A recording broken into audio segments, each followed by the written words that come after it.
അതെ, കുട്ടികളെ പഠിപ്പിക്കാനുള്ള വളരെ രസകരമായിട്ടുള്ള രീതിയിൽ പഠിപ്പിക്കാനുള്ള കുറച്ച് ടാസ്ക് ഞാൻ പറഞ്ഞു തരട്ടെ. ടാസ്ക് എന്ന് വേണ്ട, എൻ്റെ ഒരു സജഷൻ ആയിട്ട് എടുത്തോ നിങ്ങൾ. നമ്മൾ കുട്ടികളെ പഠിപ്പിക്കുന്ന സമയത്ത് അവരുടെ കൂടെ ഇരുന്നിട്ട് അവരിൽ ഒരാളായിട്ട് പഠിക്കാം. ഇതൊക്കെ പറയുമ്പോൾ നിങ്ങൾ വിചാരിക്കുന്നത് നമ്മൾ എന്നും ചെയ്യുന്നതല്ലേന്ന്. അല്ല, ഇപ്പോൾ ഈ കുട്ടീനെയാണ് ഞാൻ പഠിപ്പിക്കുന്നതെങ്കിലേ, ഇതാണൊരു വിർച്വലായിട്ട് നിങ്ങൾ കരുതിയാൽ മതി ഇതൊരു കുട്ടിയാണ് എന്നുള്ളത്. ഇതേ സന്ദർഭത്തിൽ ഞാൻ 3-4 ഡോൾസിനെയൊക്കെ വെച്ചിട്ട് ലൈക്ക് എങ്ങനെയായിരിക്കും, ഇവരും നമ്മുടെ കൂടെയുള്ള കുറച്ച് ക്യാരക്ടേഴ്സാണ്. So we will be asking questions to them. അവരുടെ അടുത്ത് നമ്മൾ ചോദ്യങ്ങൾ ചോദിക്കുന്ന സമയത്ത് നമ്മളിപ്പോൾ പറയാണ്, ഓരോ ആളുകൾക്കും നമ്മൾ ഓരോ പേര് കൊടുക്കും. നിത്യ, ധന്യ, നവ്യ, അങ്ങനെയൊക്കെ പേര് കൊടുത്തിട്ട് നമ്മൾ ക്വസ്റ്റ്യൻ ചോദിക്കുകയാണ്. Okay, which is the capital city of India, അല്ലെങ്കിൽ 1+1 = എന്ന് പറഞ്ഞിട്ട് നമ്മൾ നമ്മുടെ കുട്ടിയെ മെൻഷൻ ചെയ്തിട്ട് ക്വസ്റ്റ്യൻ ചോദിക്കുക.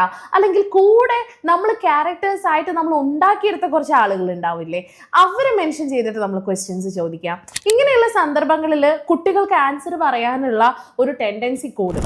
നമ്മൾ ചെറുപ്പത്തിലൊക്കെ നമ്മൾ പലപ്പോഴും നമ്മുടെ കൂട്ടുകാരുടെ കൂടെ പഠിക്കാനുള്ള ആഗ്രഹം പ്രകടിപ്പിച്ചിരുന്നത് എന്തുകൊണ്ടാണ്? നമുക്ക് വാശിയാണല്ലേ, എനിക്ക് ആദ്യം ആൻസർ പറയണം, അല്ലെങ്കിൽ ഞാൻ ഫസ്റ്റ് അടിക്കണം എന്നുള്ളൊരു വാശി അത് നമ്മളിൽ ഉണ്ടാവാറില്ലേ? ഇപ്പൊ പിള്ളേർ വീട്ടിൽ ഒറ്റയ്ക്കാണ്, പക്ഷെ പാരൻസിന്, അതായത് നമുക്ക് അവരുടെ കൂടെ ഇരുന്ന് അവരിൽ ഒരാളായി മാറി ആ ക്യാരക്ടേഴ്സിൽ ഒരാളായിട്ട് മാറിയിട്ട് പഠിപ്പിക്കാൻ പറ്റും.